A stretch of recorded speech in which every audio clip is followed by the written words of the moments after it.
Assalamualaikum warahmatullahi wabarakatuh. Selamat pagi dan salam sejahtera untuk kita semuanya. Bagaimana kabarnya anak-anakku pada pagi hari ini? Semoga kita semuanya tetap dalam lindungan Allah Subhanahu wa taala dan tetap semangat untuk belajar meskipun kita masih dalam masa pandemi virus corona. Semoga virus ini akan segera berakhir dan kita semuanya dapat melaksanakan aktivitas seperti sedia kala. Pada pagi hari ini, dalam kegiatan masa pengenalan lingkungan sekolah, Pak Guru akan menyampaikan tentang pramuka. Pramuka adalah kependekan dari Praja Muda Karana. Praja Muda Karana itu adalah sekumpulan orang-orang muda yang suka berkarya. Jadi dalam pramuka diisi oleh orang-orang yang punya semangat tinggi dalam berkarya.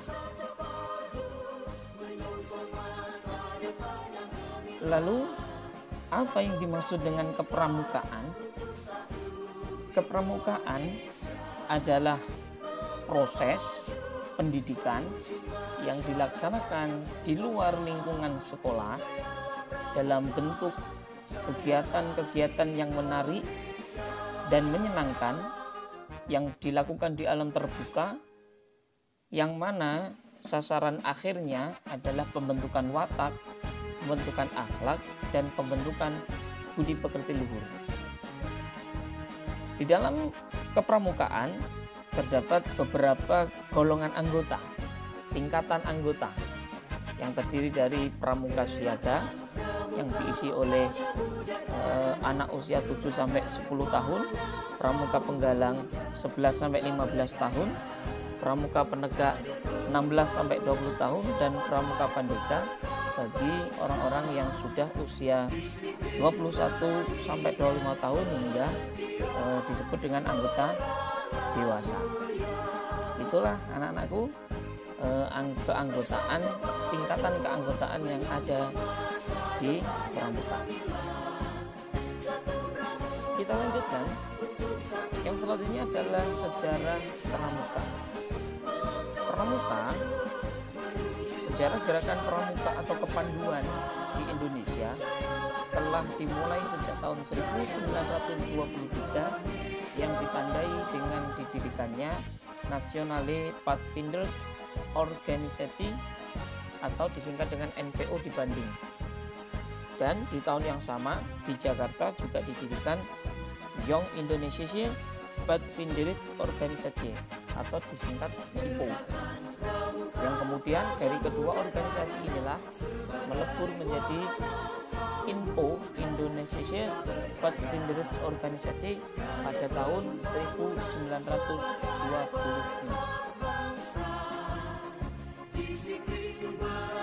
Sebagai sebuah organisasi, Pramuka Indonesia mempunyai logo, di mana logonya adalah tunas kelapa yang dilingkari oleh padi dan kapas.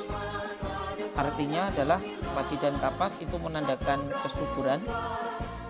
Kemudian ada 10 roda yang berartikan dasa dharma yang ada di dalam pramuka. Kemudian ada lambang Fitri yang merupakan lambang gerakan pramuka sebagai dinamika pergerakan cita-cita yang menunjuk ujungnya ke arah bintang yang menandakan bahwa pramuka itu bertuhan dan memiliki cita-cita yang tinggi. Kemudian ada tulisan di tengah yaitu gerakan pramuka sebagai satu-satunya wadah pendidikan kepanduan yang ada di Indonesia. Dan yang terakhir adalah titik 5 yang berarti Pancasila sebagai dasar negara dan dasar pergerakan kegiatan pramuka. Selanjutnya logo pramuka internasional atau logo pramuka dunia yang berbentuk bulat, di dalamnya ada gambar kompas, ada gambar tali simpul tali temali, yang mana kompas itu melambangkan sesuatu peringatan agar setiap anggota pramuka dapat dipercaya dalam melakukan sesuatu, layaknya sebuah kompas yang selalu menunjukkan ke arah yang tepat. Kemudian ada trefoil atau bunga dengan 3 ujung yang melambangkan bahwa kepanduan memiliki 3 janji atau asas, yang mana di Indonesia disebut dengan Trisatya. Kemudian ada 2 bintang yang artinya melambangkan bahwa anggota kepanduan atau pramuka berupaya untuk dapat memberi penerangan dalam menolong dan ilmu pengetahuan.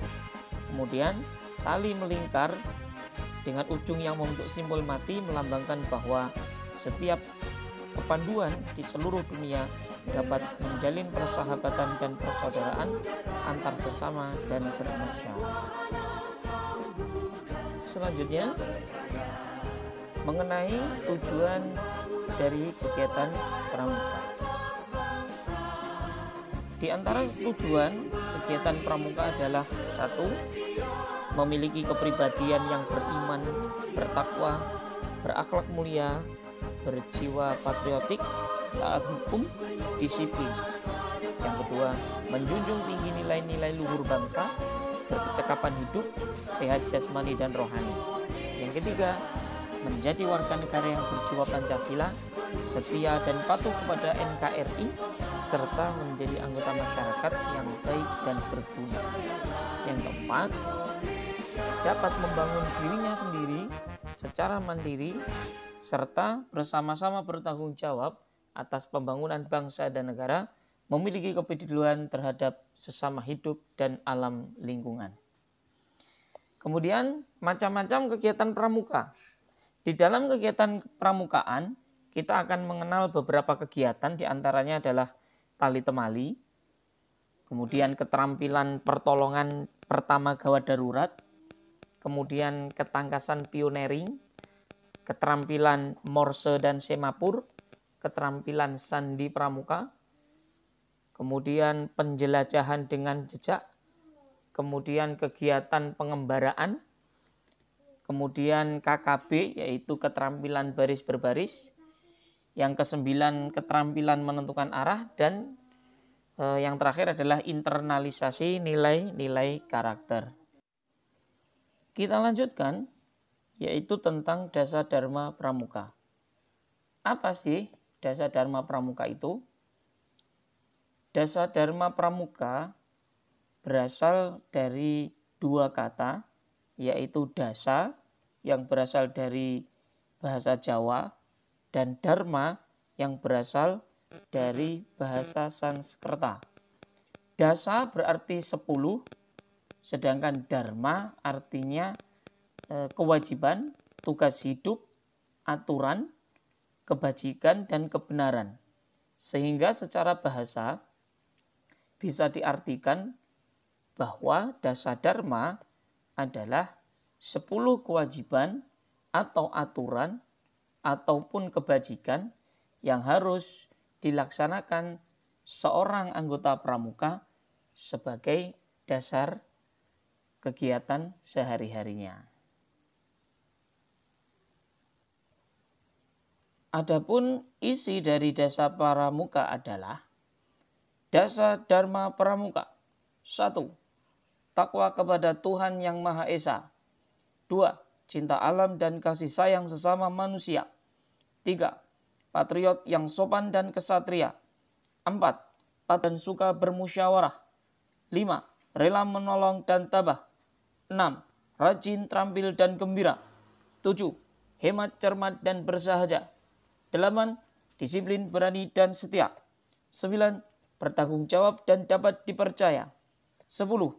Suci dalam pikiran, perkataan, maupun perbuatan. Itulah anak-anakku 10 butir Dasa Dharma Pramuka. Selanjutnya adalah tentang Trisatya Pramuka. Trisatya itu berasal dari 2 kata, yaitu tri yang artinya 3 dan satya yang artinya janji. Sehingga Trisatya bisa diartikan janji setia seorang anggota pramuka. Adapun isinya adalah Trisatya. Demi kehormatanku, aku berjanji akan bersungguh-sungguh. 1. Menjalankan kewajibanku terhadap Tuhan, Negara Kesatuan Republik Indonesia, dan mengamalkan Pancasila. 2. Menolong sesama hidup dan mempersiapkan diri membangun masyarakat. 3. Menepati dasa dharma. Itulah anak-anak terkait tentang Trisatya. Selanjutnya yaitu tentang KKB.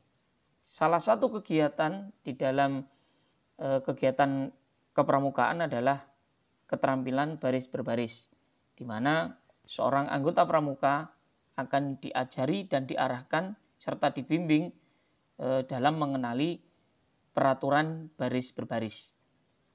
Di antara peraturan baris berbaris adalah beberapa gerakan yang dasar dan gerakan variasi.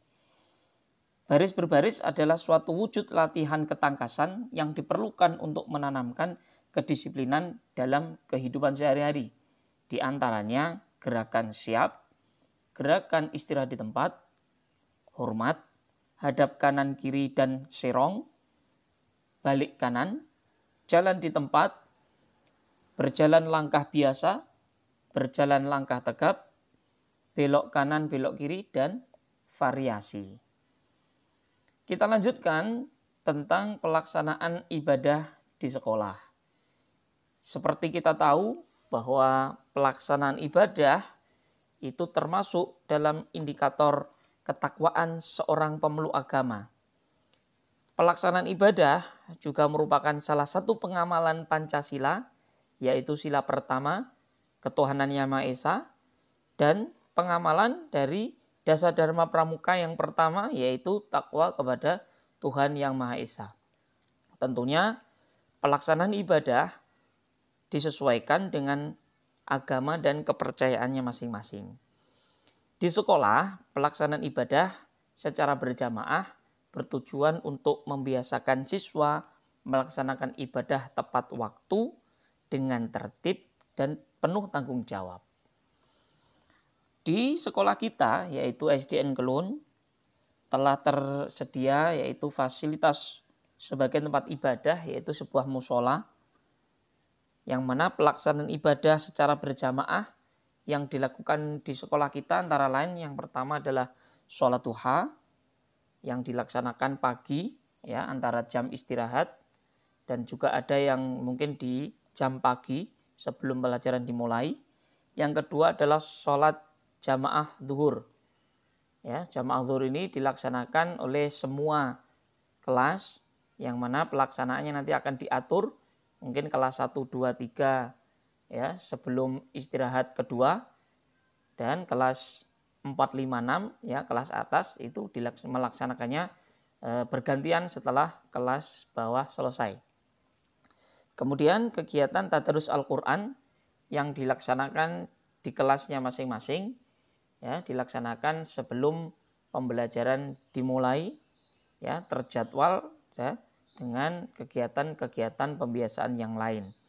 Kemudian ada kegiatan istighosah atau doa bersama yang ini pelaksanaannya nanti kondisional, artinya tidak rutin setiap minggu, tapi nanti di setiap ada keperluan-keperluan atau kegiatan-kegiatan yang memungkinkan kita melaksanakan doa bersama. Kemudian yang kelima adalah hafalan surat pendek dan Asmaul Husna. Kegiatan ini sudah biasa kita lakukan setiap pagi seminggu sekali. Demikianlah anak-anakku materi kita pada pagi hari ini. Semoga kita semuanya bisa memahami dan melaksanakan kegiatan ini dengan sebaik-baiknya. Jangan lupa tetap semangat dan tetap patuhi protokol kesehatan 5M, memakai masker, mencuci tangan, menjauhi kerumunan, mengurangi mobilitas, dan makan makanan yang bergizi. Sekian dari Pak Guru, ada kurang lebihnya mohon maaf. Salam Pramuka. Assalamualaikum warahmatullahi wabarakatuh.